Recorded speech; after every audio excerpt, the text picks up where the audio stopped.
Ini owner SIM100 Lite. Begini cara izinkan install aplikasi dari sumber tak dikenal.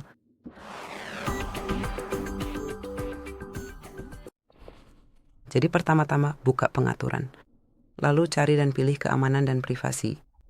Gulir ke bawah dan buka pengaturan keamanan dan privasi lainnya. Di sini klik install aplikasi dari sumber eksternal dan pilih aplikasi yang ingin Anda berikan izin ini, misalnya Gmail. Sekarang cukup centang izinkan dari aplikasi ini dan selesai. Itu saja. Ingatlah bahwa mengizinkan instalasi aplikasi dari sumber yang tidak dikenal akan membuat perangkat dan data pribadi Anda lebih rentan terhadap ancaman keamanan. Jadi, harap waspada dan berhati-hatilah saat menggunakannya. Jadi itu saja yang bisa saya sampaikan. Terima kasih sudah menonton. Silakan subscribe ke channel kami dan beri jempol ke atas.